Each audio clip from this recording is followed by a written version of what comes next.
Hello and welcome to the Macon Atlanta podcast. We are talking about big questions, bold ideas, and better living with inspiring Atlantans. And today's guest is Dr. Anant Madabhushi. He serves as the executive director for Emory's Empathetic AI for Health Institute. The Institute harnesses the power of machine learning and big data to transform the ways in which the healthcare systems prevent, diagnose, and treat and cure diseases.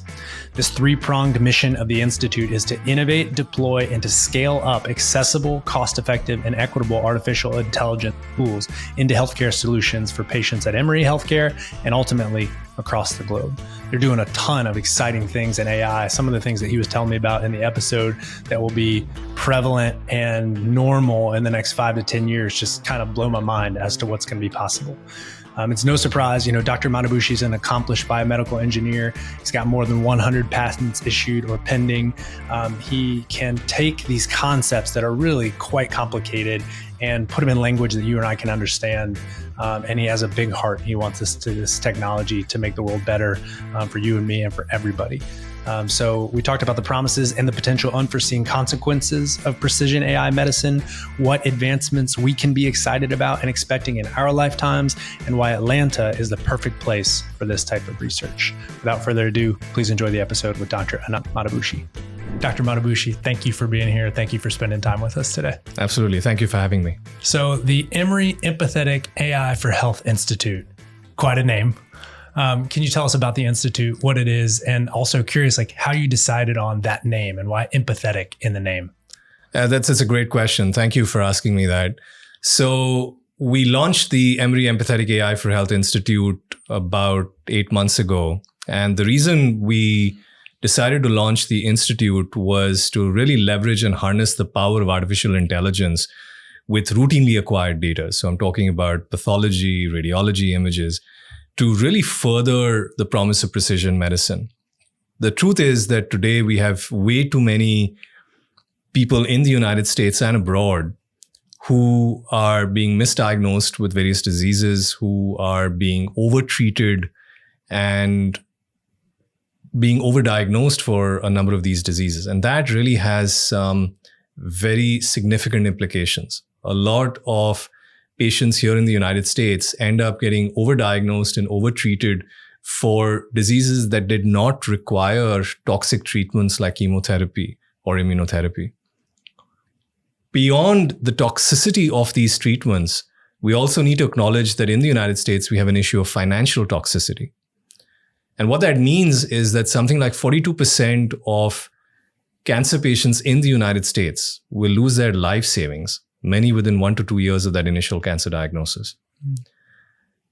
I know we'll talk about this in a bit, but my personal journey into artificial intelligence and healthcare and medicine began with personal tragedy. I lost my aunt due to breast cancer.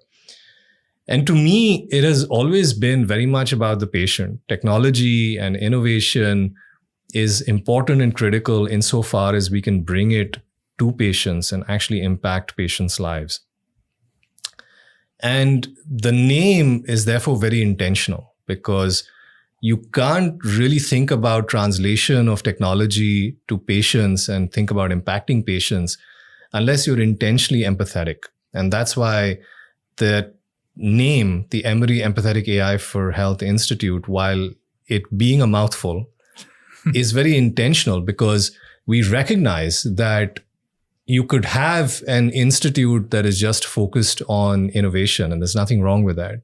But we wanted to do something that was more. We wanted to innovate in this space, but at the same time, we wanted to do it with the viewpoint of translating these technologies to the patient, implementing these technologies into the clinical workflow, and ultimately impacting patients and making a difference in people's lives.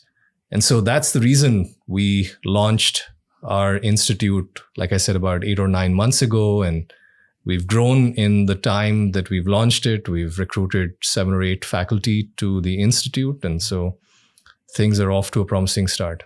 What does empathy in this context mean to you?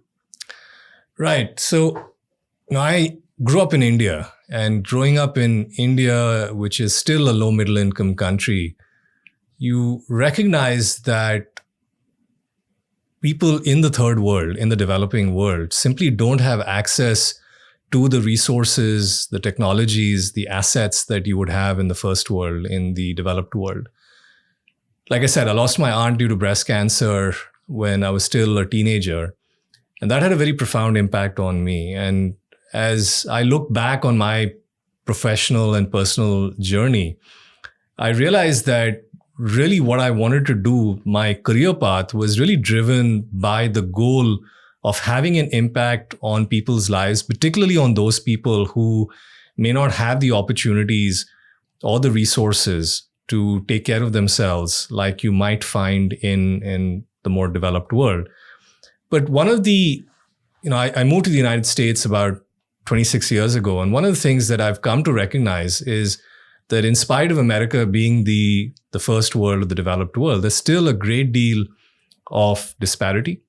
And you see that across populations. You see that between rural and urban populations, that not everybody has access to the kind of resources in the cities. And certainly not all populations, not all communities have the same kind of access to healthcare.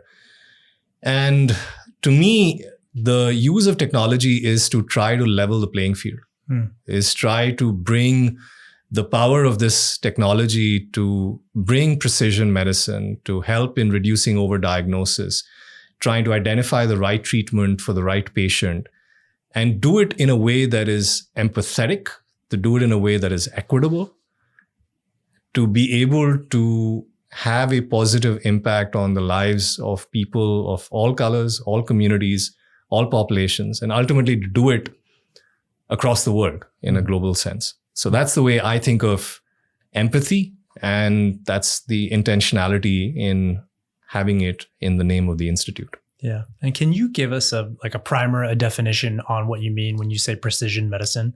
Like, what does that mean? What doesn't it mean?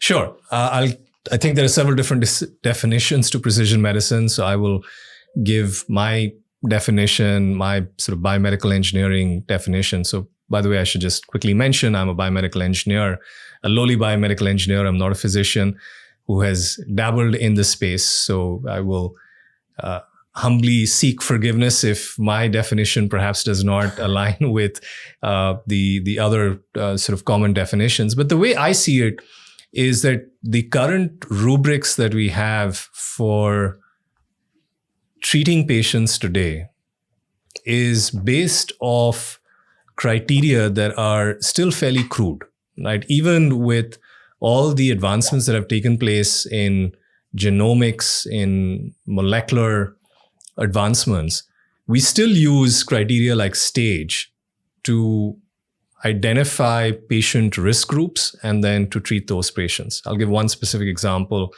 in oral cancer. Oral cancer, which uses the staging criteria, treatment of oral cancers tends to align very closely with the staging criteria for the disease. And stage, of course, reflects the extent of the disease. How widespread is it? So if you're stage 1, it's less widespread compared to stage 2, compared to stage 3, which is the most widespread in the body.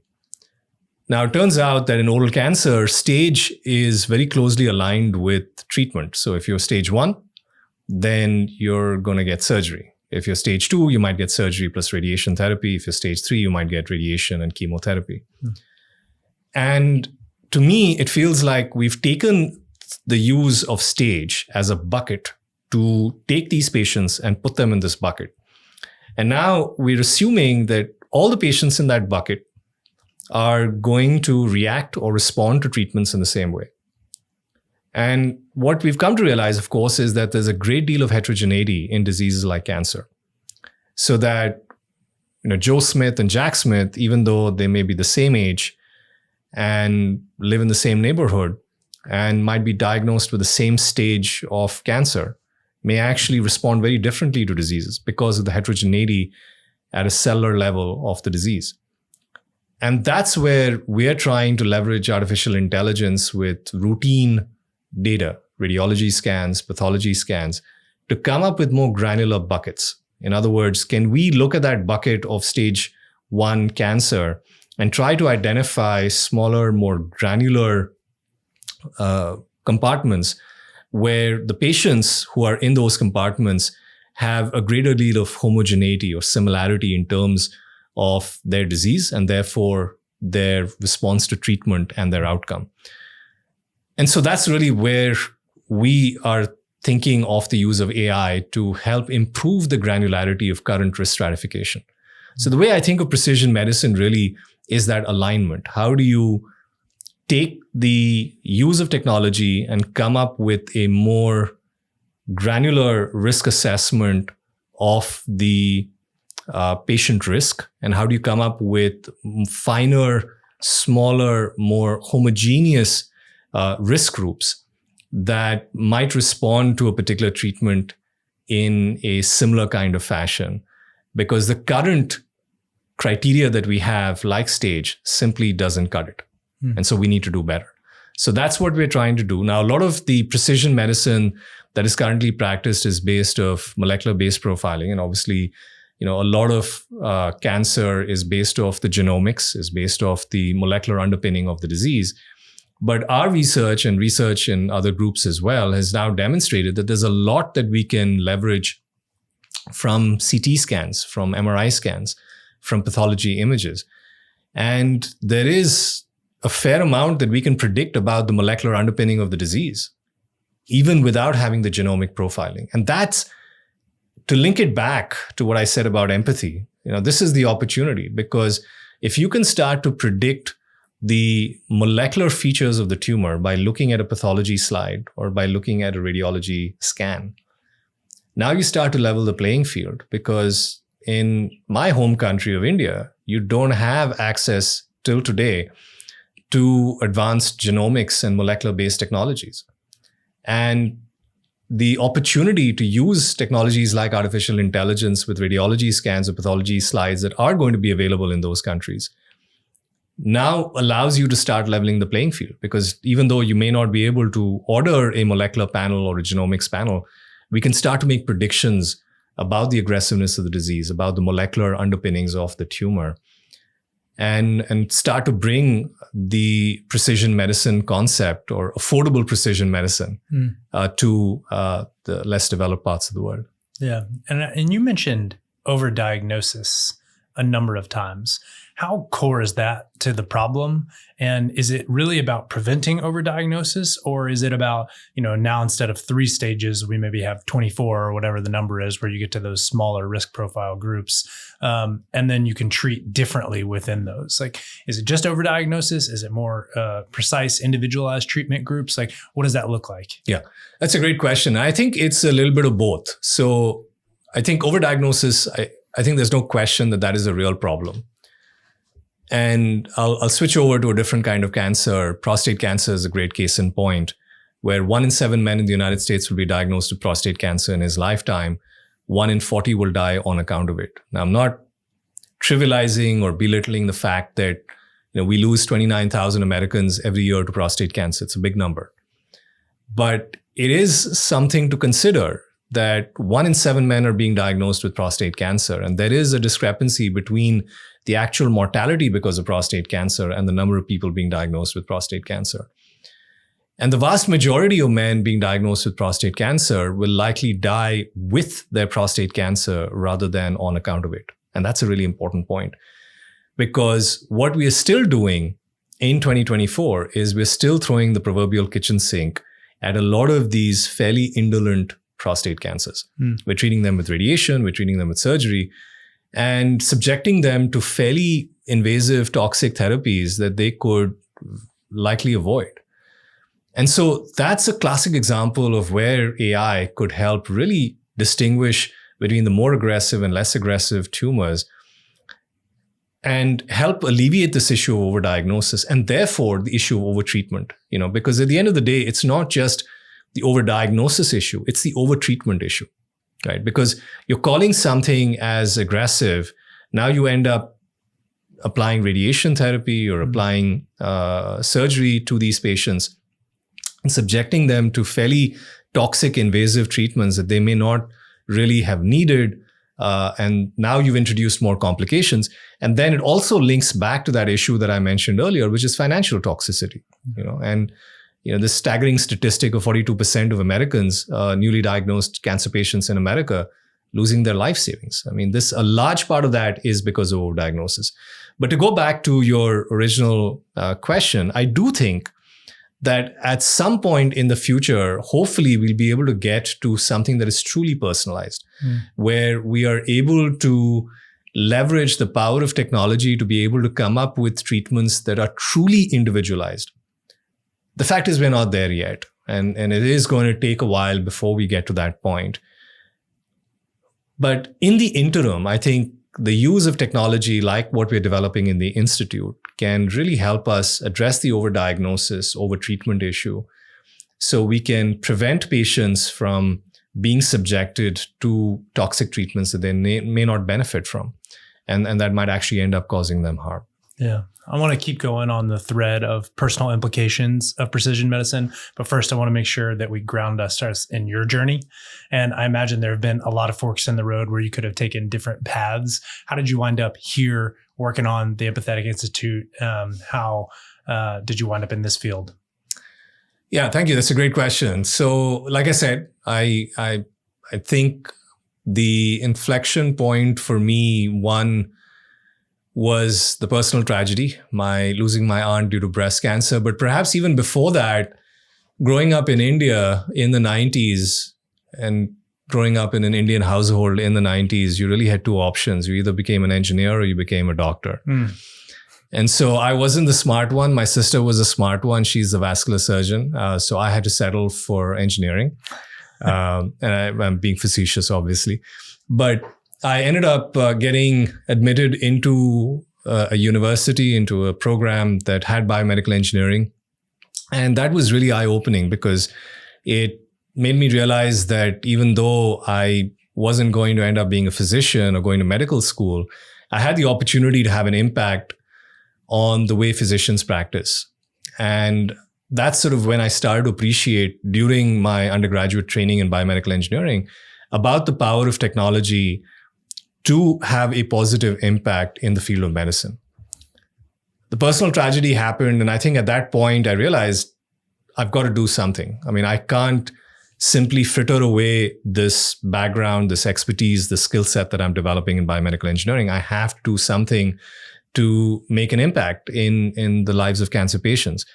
And so that brought me then to the United States in the late 90s. I came to the University of Texas, Austin. I was admitted into the Department of Biomedical Engineering, started to work on computer vision technologies and machine learning technologies. We didn't call it artificial intelligence then. My research work at the University of Texas was not in the medicine and healthcare space, and that sort of kept nagging me.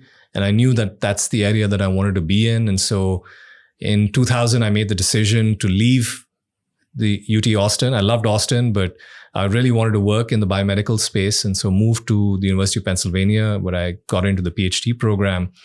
And during my PhD program, I really had the opportunity there at the University of Pennsylvania to really get into machine learning, computer vision, specifically in the context of cancer, in the context of medicine. I had the good fortune of meeting some amazing mentors and amazing people at the University of Pennsylvania, Dr. Michael Feldman, who's today the chair of pathology at Indiana University, and Dr. John Tomaszewski, who's now the chair of pathology at SUNY Buffalo. And that was just really an eye-opening experience. I mean, that was where I learned about digital pathology, the opportunity to take pathology slides, biopsy slides, digitize them, and start to use artificial intelligence, machine learning to analyze these images. So I just had this sort of amazing sort of educational experience where I was exposed to so many different problems. And I was very fortunate because even though I was in the biomedical engineering program, the fact that Penn had both the engineering school and the medical enterprise under one umbrella meant that there was the proximity, which, I'm sure we'll get to it, is one of the reasons I chose Emory, to come here. But it gave me an amazing opportunity to interact with physicians in close proximity and just learn from them and just start to become really aware of the problems and thinking about it not solely from a technology play, but really thinking of it in terms of the application of the technology to solve problems of interest. I think that was a big inflection point for me, and that made me realize that this is what I wanted to do. I wanted to look at the convergence of machine learning, AI, and apply it to routine data to solve problems in cancer. From there, I was fortunate to land a faculty position at Rutgers University. So I went there, started a lab, and started to work on applying machine learning and AI to problems in prostate cancer and breast cancer. And at that time, this is back in 2006, 2007, we started to do some of the very early work in using machine learning to predict the grade of cancer, right? And grade of cancer is really important because the pathologist who looks at the pathology images decides on the grade of the pattern of the disease, and grade is different from stage, because grade tells you about the appearance of the disease. And there are, you could have stage 1 disease that is high grade, meaning that even though the cancer is not widespread, there are patterns in the tumor that suggest it's very aggressive. So if it's not addressed right away, it could spread. And so we started to develop algorithms to try to automate the process of pathology-based grading. We started to do this in the context of prostate cancer, in the context of breast cancer. And that was exciting. And I thought I was the best thing since sliced bread, until I had the good fortune of meeting Dr. Sridhar Ganesan, who is a breast oncologist at Rutgers University. And he looked at some of the work I was doing in grading of breast cancer. And he said, Anant, look, what you're doing is fabulous. What you're doing is using AI machine learning to recapitulate what a pathologist does, looking at the slide. But I'm an oncologist. I treat patients. And I'll be honest with you. What you're doing is completely irrelevant to me. It's not very useful to me, because I need to know how to treat my patients. I need to know which breast cancer patients need the chemotherapy and which patients don't need the chemotherapy. If you could tell me that would be important. That would be clinically actionable for me. But if you're simply telling me what the grade of the tumor is, I can't do much with that. It's helpful, but it's not particularly helpful because the pathologist is already able to do that. But critically, it's not clinically actionable. And those words stayed with me, clinical actionability. And I think that was sort of the aha moment where I realized that what I really wanted to do was to develop algorithms to impact the clinician, because the clinician was going to impact the course of treatment for the patient. And I think 2008 was sort of when that light bulb really went off in my head. And I realized that that's what I needed to do. I need to pivot and start to think about how do we develop these technologies so that we can develop decision support tools for the clinician, for the oncologist. And really from 2008 to 2024, the last 16 years, that's what we've been trying to do. We've been trying to develop decision support tools for the clinician with that lens of clinical actionability. I'll fast forward to a paper that we just published last month in Lancet Digital Health, where we showed in stage 0 breast cancer that these AI tools could really help identify those patients with stage 0 breast cancer who are going to benefit from radiation therapy from those who are not. And why that's important is because in some sense, it's full circle for me, because that message I got from Sridhar back in 2008 about clinical actionability, we were able to realize that in 2024, because that's something that the oncologist can work with.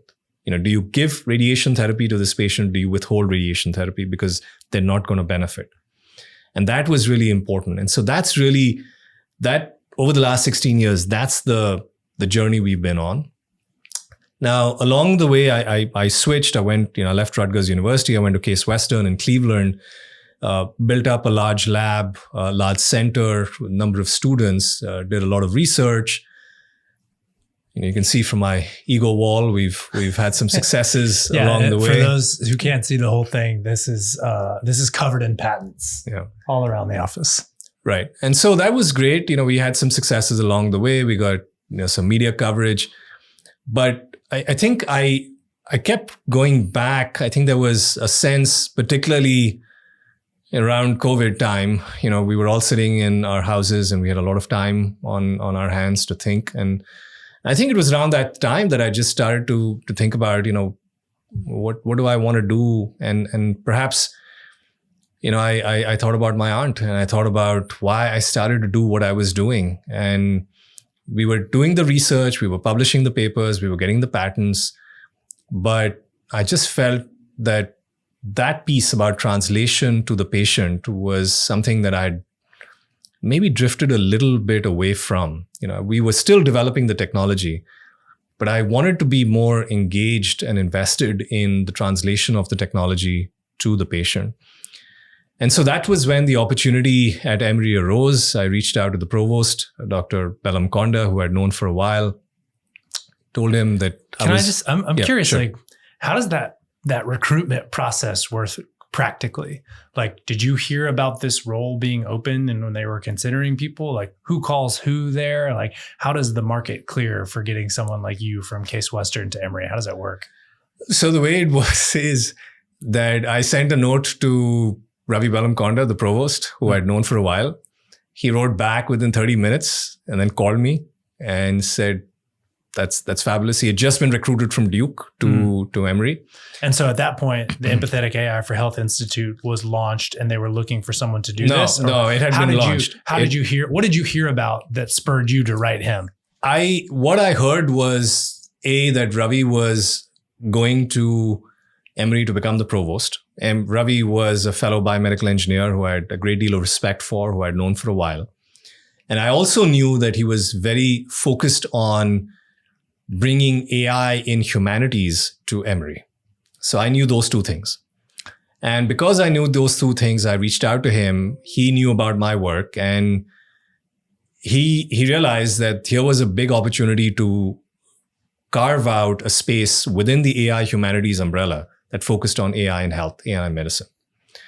And so that was really how it began. And the next thing I knew, I was in Atlanta for a lightning visit. I was here for a day and a half. I met the president, I met the dean, and came back, spoke to my family, and we decided that this is what we wanted to do. And I was very impressed with the ecosystem here. I've got a 13-year-old son. He was 11 at the time when we were moving. He was very impressed with Atlanta. So that was really important for us. Our family was very excited by the city and what it had to offer. For me professionally, the critical piece was I think I'd reached that point in my journey where I was thinking beyond the publications. I was thinking beyond the accolades and the patents. I was really thinking about the implementation. And the fact that Emory Healthcare and Emory University, and of course the affiliation with Georgia Tech, just represented a very powerful ecosystem. Yeah.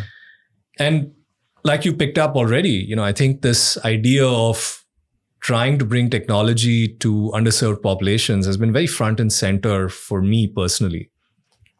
And the fact that Atlanta has such a diversity in terms of its patient population meant that we had an opportunity here to develop tools that were going to be equitable, that were going to be empathetic, and could really make an impact. So I think it was really just all of these factors all happening. It was just, right time, right place. And so 2 years out, we've made the move. We've launched the institute. We've recruited 7 faculty. So what all is your mandate here, and how do you think about success? So I'll be honest. I think the university has given me a fairly broad blank canvas to say, go and paint what you will. And I think for me personally, it's really a 3-pronged mission that we have within the institute, which is innovate, implement, and scale. And what I mean by that is we want to continue to innovate in the area of artificial intelligence and machine learning for precision medicine across multiple different disease types. We've talked about cancer. We're working in many other areas, including cardiovascular disease, ophthalmology, kidney disease, in fact, sports medicine as well now. But we want to work with our partners at Emory Healthcare to take these innovations and implement them within the clinical workflow. But then ultimately set the stage that through activities like translation, through commercialization of these technologies, we can then scale these technologies on a global scale, on a global level. And I think Atlanta, with its vibrant, entrepreneurial ecosystem, is well poised to make that happen. I think we want to start with local impact, de-risk the technologies, but having done that, then be able to scale these technologies really at a global level so we can impact patients all over the world. Yeah. And thinking about, on an individual level, curious, like what changes might we see in our individual healthcare experiences? And like, what should we be excited about when we think about this broader rollout of precision medicine in next few years and in our lifetimes? Like, what? Yeah, sure. I mean, I think there's some stuff that's really exciting that's already happening. I'll give you just a preview of some of the things that I'm really excited about. One is we've already teamed up with a number of clinicians here at Emory and Winship, where we are embedding our tools into clinical trials. And this is really critical because as we think about translating these technologies to the clinic and bringing it to the patient, we've got to be able to validate them in the context of clinical trials. And so what has been exciting is the enthusiasm and the support that we're seeing from our clinical colleagues.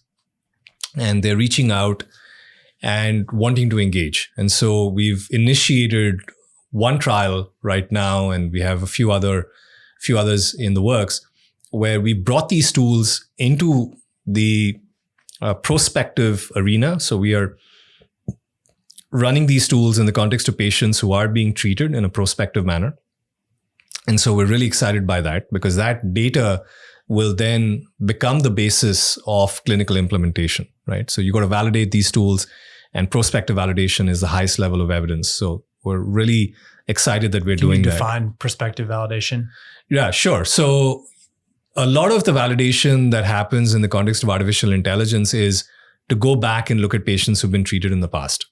I gave the one example with stage 0 breast cancer, where we looked at data from clinical trials that had been conducted in the 90s in the UK. And that's valuable because we are leveraging data from patients who've been treated 30 years ago.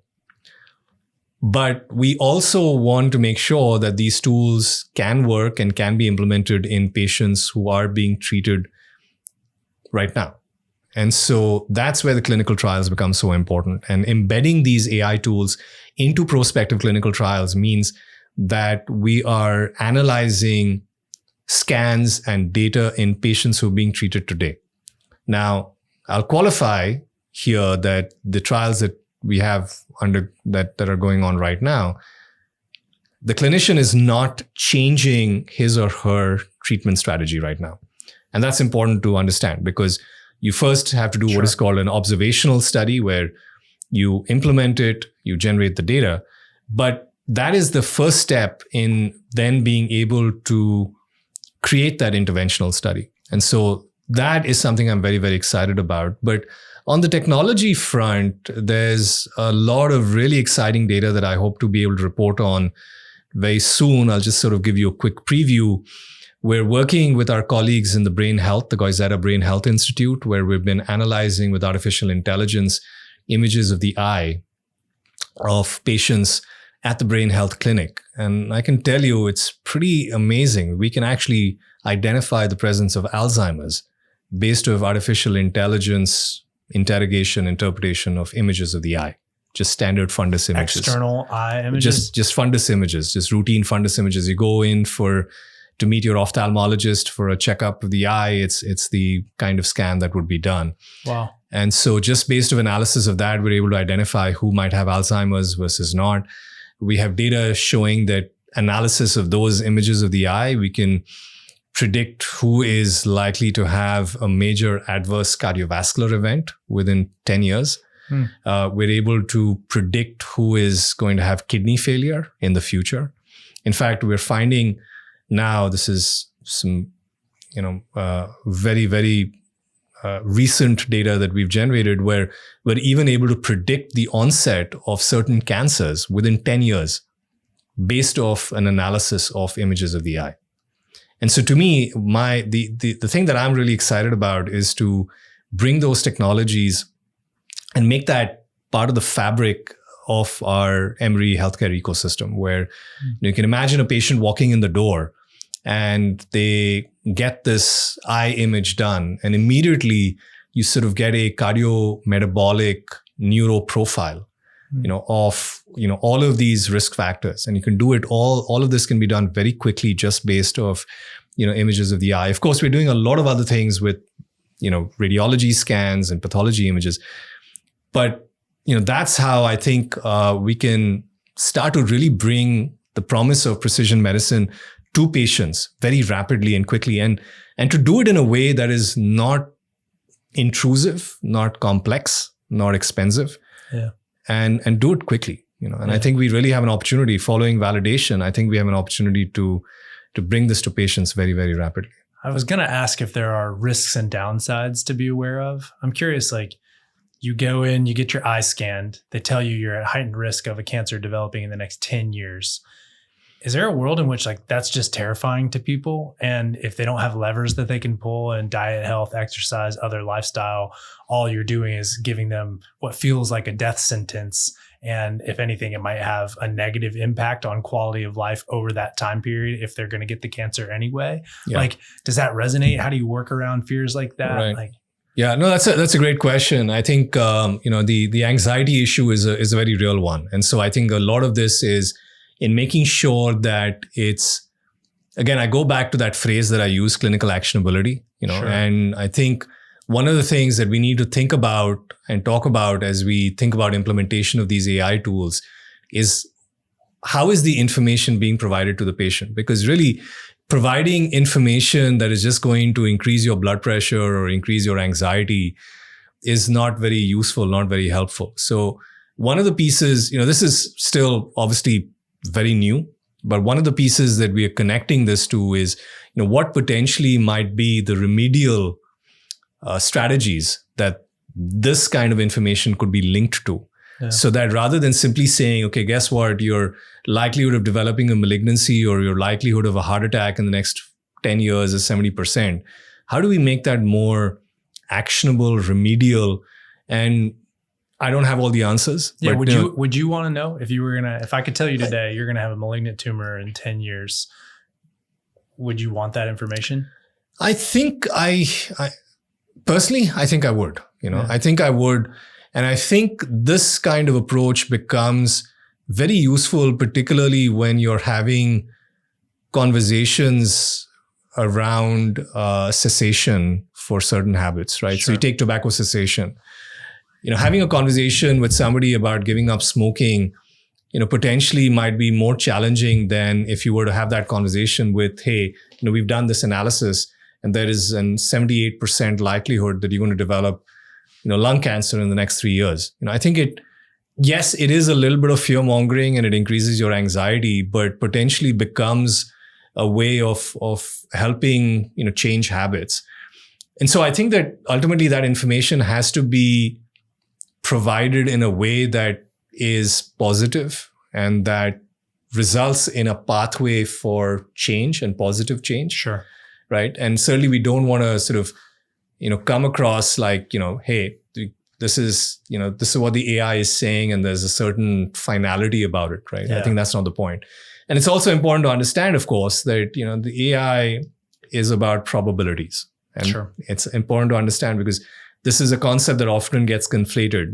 Probability that something is going to happen with 80% does not mean it's going to happen, right? I mean, you see this every day with the weather reports. Sure. 70% likelihood of rain.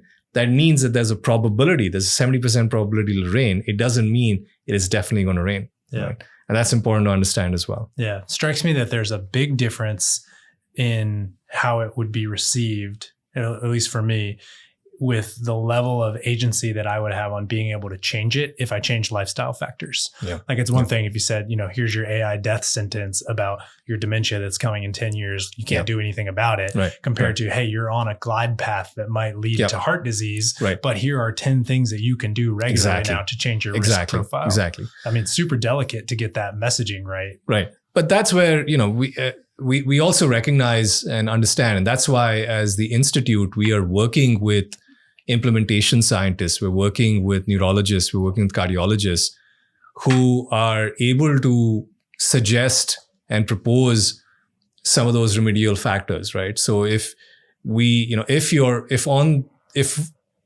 particular trajectory you're on, the analysis suggests that you're going to develop Alzheimer's in 5 years or 10 years.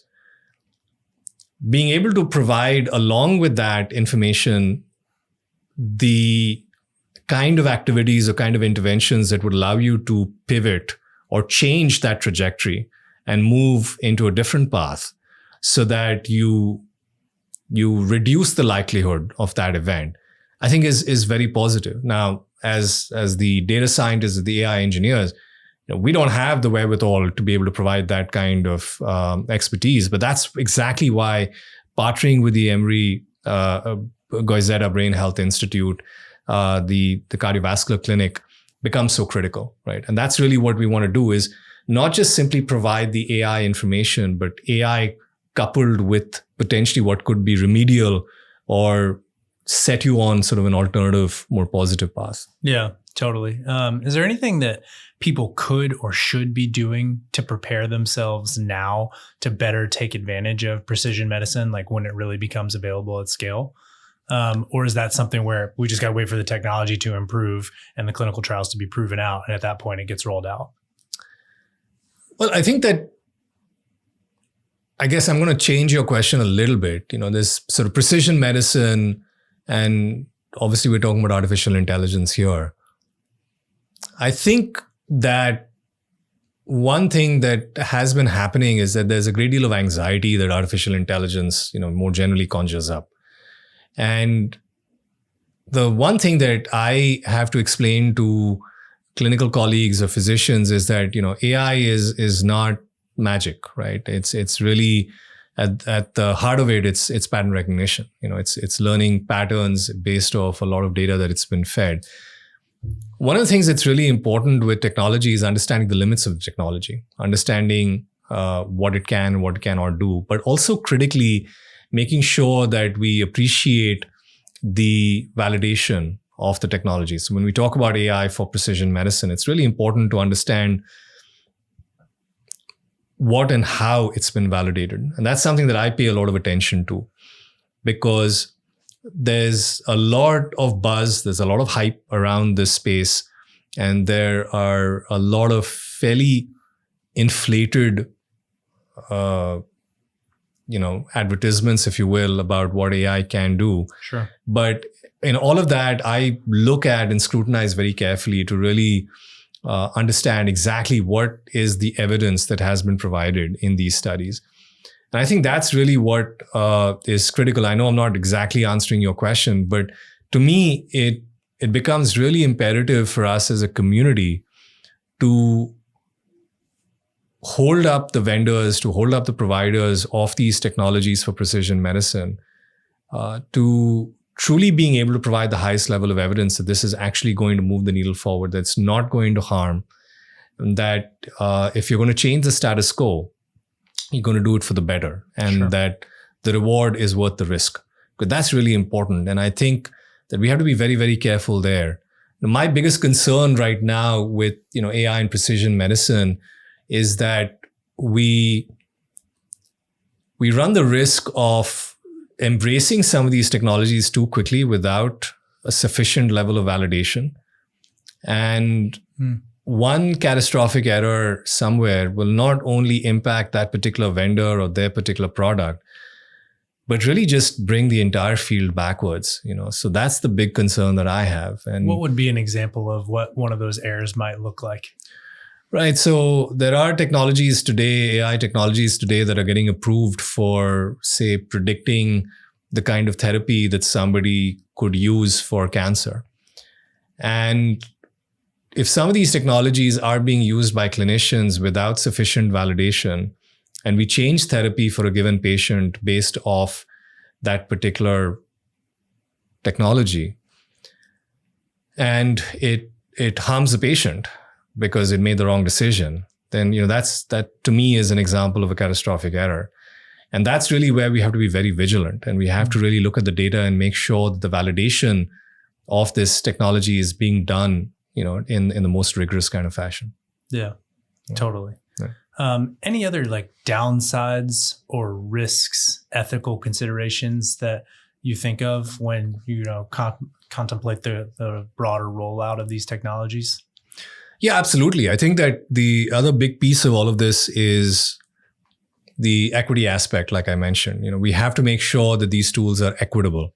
We wrote an article recently around the aspirational desire where we could develop and translate and have equitable artificial intelligence, in precision medicine. And the truth is that we are not there yet, because the truth is that a lot of these tools are being trained in certain populations and are not very inclusive. And because it's not very inclusive, we know that these tools have biases. There is a risk that these tools may not work across different populations. And so to me, that's the biggest risk, and we have to be vigilant there. We also have to recognize that different populations may have subtle differences in their disease appearance.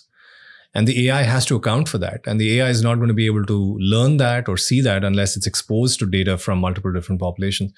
Again, I'll give a personal example. Like I said, I lost my aunt due to breast cancer. And South Asian women tend to be, and South Asian, in fact, African-American women as well, tend to be impacted by a very aggressive kind of breast cancer called triple-negative breast cancer at a rate that's about 3:1 compared to Caucasian American women.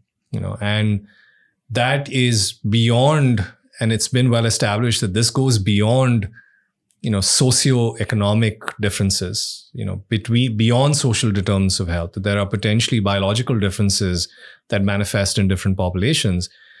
And the AI has to be able to identify these differences and incorporate these differences into the models that we are creating.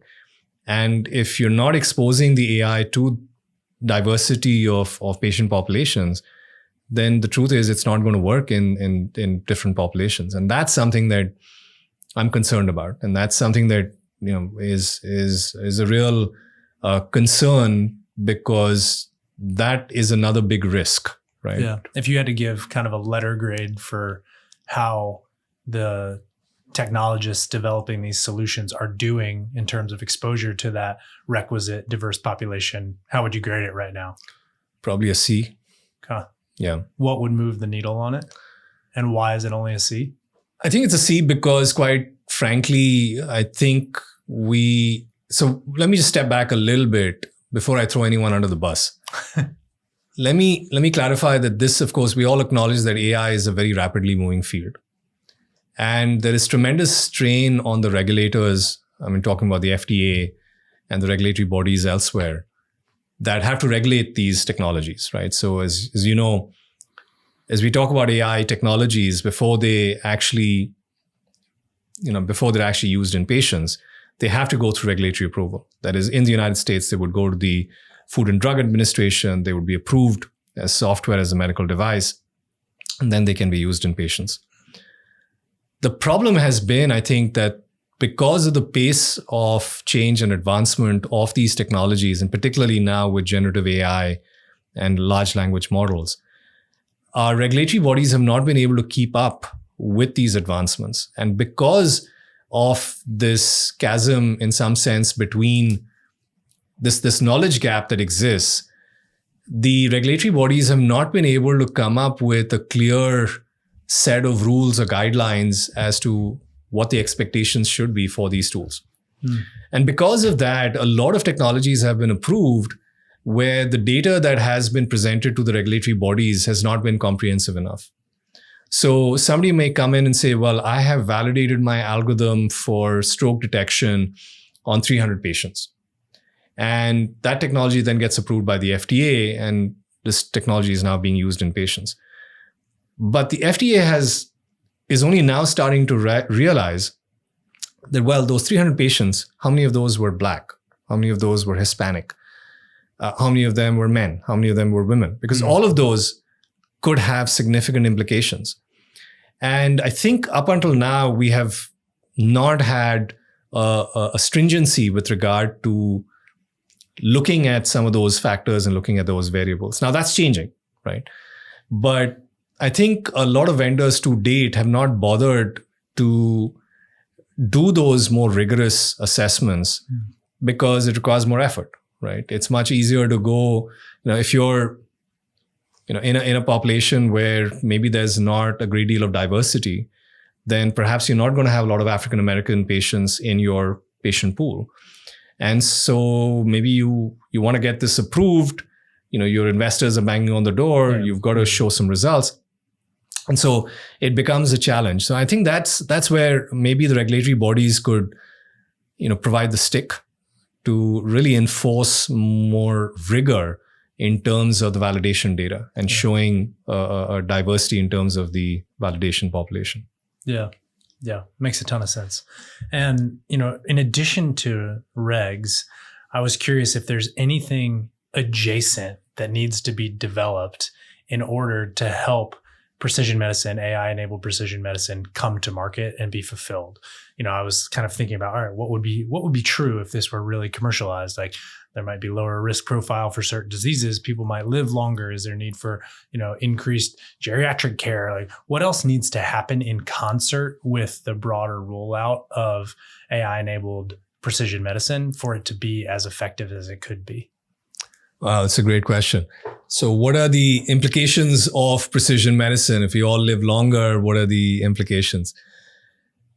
Yeah, that's a fascinating question. I think we'll have to think about that. I think, it seems to me that we are some ways away from realizing that promise of precision medicine. But you're raising a really important point, because if the technology works the way that we hope and we truly realize the promise of precision medicine, yes, it should improve our longevity. It should improve overall health and well-being. And maybe it means that we all live longer and therefore we'll need more care and support, and we'll need more, senior care centers, et cetera, et cetera.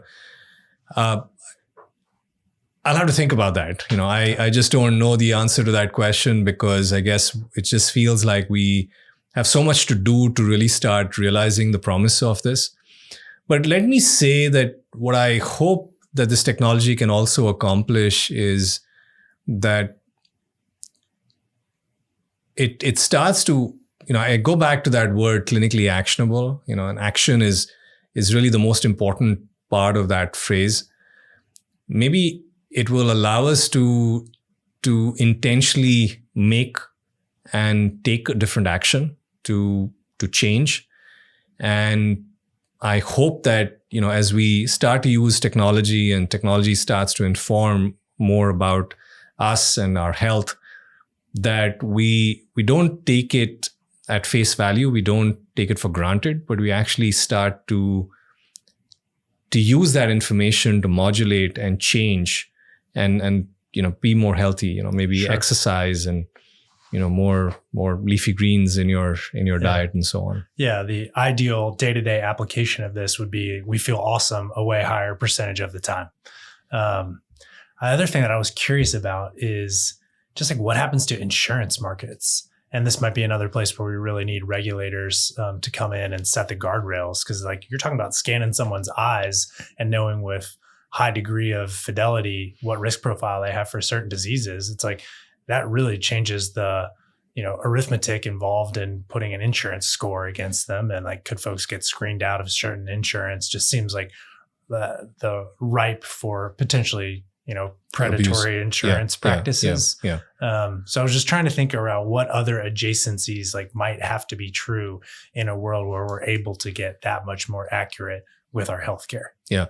No, that's a really great question. I think this is all part of what has to be considered, because the more information we're able to provide, it goes back to security, it goes back to privacy.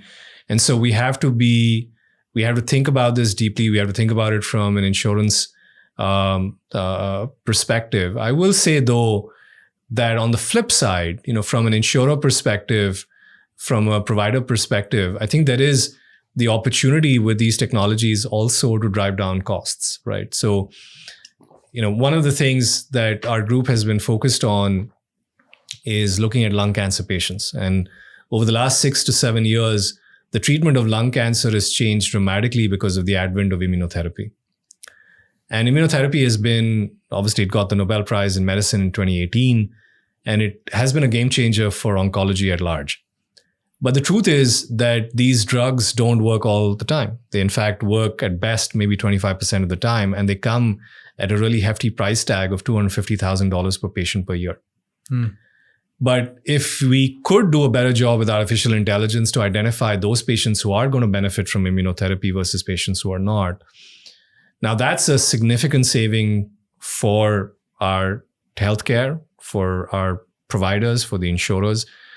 And so I think that is sort of the way I look at it is, from an insurance perspective, being able to provide better care, the right treatments, and at the same time doing it in a way where we can also be, more sort of financially, we can do it in a more financially healthy way, so that we're not draining unnecessary dollars on treatments that are not working. Yeah. I think that's a big opportunity. But your point is well taken, that we have to have safeguards. We need to have guardrails to prevent, like you said, predatory, insurance practices where people are getting penalized because they have a certain risk profile as identified by the AI. Yeah. And that one strikes me as tricky. Like, part of me wants the insurance companies to pass some of those cost savings on to the consumer. And if I can show you that, I'll eat those leafy greens and I sleep at night and I exercise, by the way, it's way less likely that you're going to have to spend a bunch of money on me. Like, I would love to get some of that back, but then I can see how that could be, taken to an extreme that isn't quite as helpful. Right. So let's shift gears. We'd love to talk about Atlanta as a hub for this, both current and future. And does it matter that we're sitting here having this conversation with your beautiful treetop view of Atlanta at Emory compared to if we were at Johns Hopkins or UCLA or any of the other research institutions? And like, what is it about being at Emory and then in Atlanta specifically that enables this in a unique way? Yeah, no, this is a great question. So like I said, I have been a biomedical engineer. I'm a biomedical engineer, always been a biomedical engineer. And so when the opportunity first came up, one of the things that it obviously attracted me was the fact that, well, between Emory and Georgia Tech, we have the number one biomedical engineering program in the country. And so as a biomedical engineer, that's the pinnacle of what you want to try to accomplish. If you're in academia, you want to be in the top ranked department in the country. And so that was something that struck me right off the bat. But I knew that I really wanted to work on developing technologies that were going to apply to diverse patient populations, and the diversity of the patient population in Atlanta was another big draw. The fact that you had these top tier institutions between Emory and Georgia Tech, and the huge amount of talent, technical talent that we have in the city for the kind of work that we do was really critical.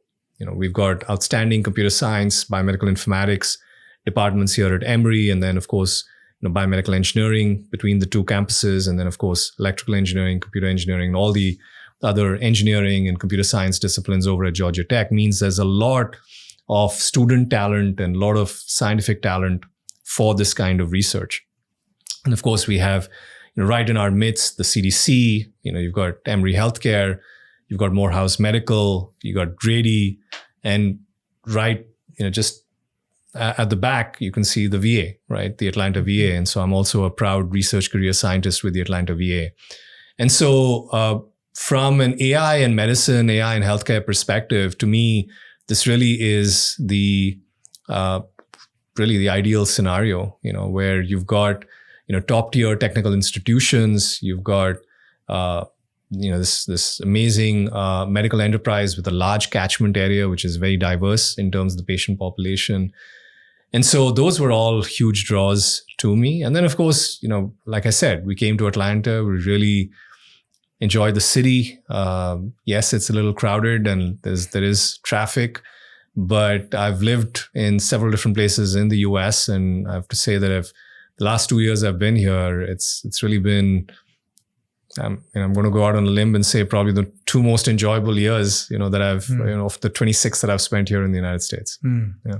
And then what will be true for Atlanta if your vision and the Institute's vision for AI precision medicine is enabled? What does that mean for the ecosystem and for the city? Yeah, it's a great question. I mean, I'll go out on a limb and say that, the hope here is that we can make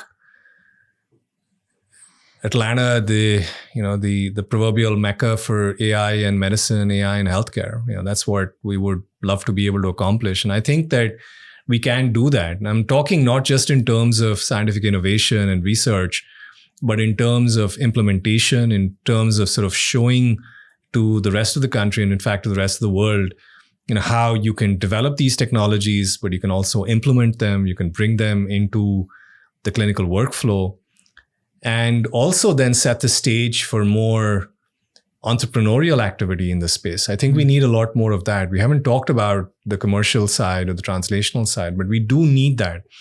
The academic exercise is great. We want to implement these technologies here locally, but at the same time, we acknowledge and recognize that we want to make sure these tools and these technologies are disseminated on a global scale. And to do that, you need the entrepreneurs, who are able to take these technologies, roll them out, and scale them. And to do that, we need to get the word out. We need to project the opportunities that are in Atlanta so that, the entrepreneurs who may be thinking of the coasts as the places where, this AI research is going to happen can now start to recognize, there's a big opportunity in Atlanta with the diverse patient population, with the technical talent that we have here. And so that would be the dream, to really create this as sort of the center, not just from a research perspective, but really a translational, innovation, entrepreneurship perspective of AI in medicine. What specifically needs to happen for that translational element, some of those businesses to get built and commercialized? And is it happening now, or is that kind of a gap or an opportunity for Atlanta to make happen? Who needs to get brought together? Right. So I think the traditional, so I've only been here 2 years, so I'll give you my perspective. I think that historically, it seems to me that the innovation, the technical innovation, there was always a recognition that Georgia Tech, of course, is one of the premier engineering technical institutions in the country. There's no question. And then over on the Emory side and with the CDC, you had this amazing biomedical enterprise. But there was always this sense that there was a little bit of a chasm between the two. And I think that's starting to change. And I'll give Provost Bellamconda a lot of credit here for recognizing the opportunity and for initiating the AI Humanities program, as part of which we were brought in, and I was brought in to stand up the AI Health Institute. And that has allowed for a tighter coupling, I think, of AI and medicine, AI and healthcare, by making it more widespread, not just at Georgia Tech, but more specifically on the Emory campus. And I think the word is getting out. Slowly but surely, word is getting out that there is activity happening here in Atlanta, that there is a huge opportunity, and that there is the technical talent, but now, Atlanta is getting really serious about this space and recognizing that in the healthcare and in the medicine space, there's a big opportunity. I don't think that this has been traditionally one of the fortes for the city, but I think in the last 2 years, there's now sort of a growing awareness and recognition that... Are the business schools integrated with this? The business schools, the business school, the law school, everybody's starting to drink the Kool-Aid here. Everyone's really starting to appreciate the power of the technologies. I've been over to give lectures in the business school. I gave a lecture in the law school. Everyone's talking about this. Everyone is recognizing the huge opportunity in this space. Yeah, I think, with anything, word has to get out. It takes time. And I think we're starting to build that culture. We're building that ecosystem. And as we continue to grow, like I said, we've already recruited 7 faculty in the last 8 or 9 months. We'll continue to grow on that. And as the enterprise grows, as the institute grows, I think with that will come further dissemination of what we're doing here. And hopefully that will start to draw in more business, more capital and more people. Yeah. What would you recommend for anybody who's listening and is on the business side and wants to learn more and stay close to the goal and in case there's opportunities there? Because I'll say like N equals one, I have a consulting background. I've done a number of business and entrepreneurial ventures. And if you were like, all right, go plug into the precision AI, technology scene, it would feel a little bit obscure and I wouldn't know quite what to do. So like what resources are there or like where would somebody plug in? Right. That's a great question. I think that there is a lot that's happening, I think, even at a citywide level. So the Chamber of Commerce has now created a life sciences hub. And they, in fact, had a recent get together where we were all invited to the Chamber of Commerce. And it was very life science and sort of health science and biomedically focused. So we're building a community. And I think that the Chamber of Commerce might be a great place to begin if you want to sort of get plugged into the scene. Here at Emory, obviously we have the Health Institute. Emory Healthcare has appointed recently a chief data and AI officer who's specifically focused on bringing AI technologies into Emory Healthcare. And we have a Center for AI Learning here at Emory. So there's a lot of activity that's happening here on the Emory side. So I think that there are opportunities, and hopefully you should be able to Google them and you should be able to find them online. But what is heartening for me personally is that it's not just happening at individual sites, individual locations. I mean, to me the great thing is that even that there are venture firms now, within the city that are starting to recognize and acknowledge that, AI in healthcare, AI in medicine are really important. Sure. And that's very heartening to me. And particularly the fact that it's getting amplified through the Chamber of Commerce means that I think we're ready. I think we're getting ready. And this is the opportunity for folks, not just within Atlanta, but outside Atlanta as well, who are looking for other opportunities. I think that this could be, maybe their next gig. Got it. Thank you. Before we get to the lightning round, a couple more questions. I would love to think about time horizons and just where we are and where we're going. And so, you mentioned that aha moment, 2008, 16 years ago. If you were to know that we'd be sitting here 16 years later, having this conversation, talking about eye scans, talking about where we are with the breast cancer research and otherwise, or would be ahead or behind of what you would have hoped for 16 years? Let's start there. Yeah. So 16 years ago, I thought that with these technologies that we were developing, that we would be in clinical practice and these tools would be offered to patients in about 5 years. I was way off. Okay. But perhaps not completely off the charts. So in 2008, 2009, I realized that there was the innovation route and the academic route, but I knew I wanted to bring these tools to patients. So I started a couple of companies. One was in the breast cancer space. The other was in the cardiovascular space. And the breast cancer company ultimately ended up getting acquired by another company. But the cardiovascular company continues to this day. One of the technologies that got licensed into the company got FDA approval in 2019. And that is today being offered to patients. In fact, it's being offered through Emory Healthcare.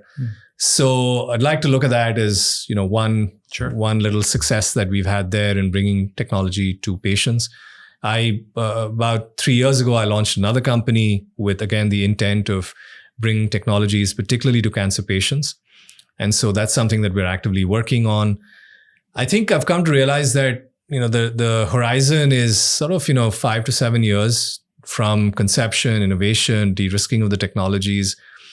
And I think that the ecosystem that we have today is also quite different from the way it was back in 2008, where, yes, there was machine learning, but there weren't that many technologies that had been FDA approved. I think we have a lot more technologies today.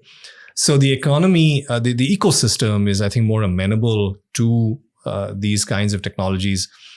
So I'm hoping that what we have now is, a 6 to 7 year horizon from conceptualization of these technologies to getting FDA approval. But in the interim, I think we also have the opportunity to put these tools into clinical trials and start some of these observational studies much before that. So like in a 2 to 3 year time frame. So it's all happening. I think the proverbial stars are aligning here. Yeah, I was going to ask, if you look ahead, when is it that you feel like the game really starts to change? Are we 5 to 7 years out? Is it going to be 10 to 15 years, 25 or more? Like when do you think we'll see some really large scale shifts in, the healthcare practice? I'd like to think that we're going to start to see some fairly seismic shifts in the next 3 to 5 years. And I think that's going to happen because of a couple of different reasons. One is there's no question that, generative AI, large language models are going to have an impact. They're going to continue to have an impact.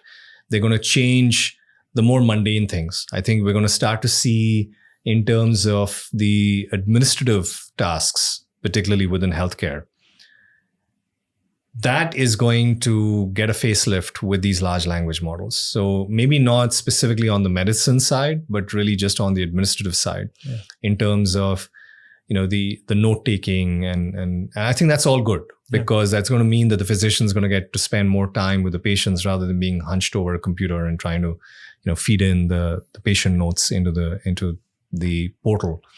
So I think that is probably, 2 to 3 years, we're going to see far more adoption of these technologies.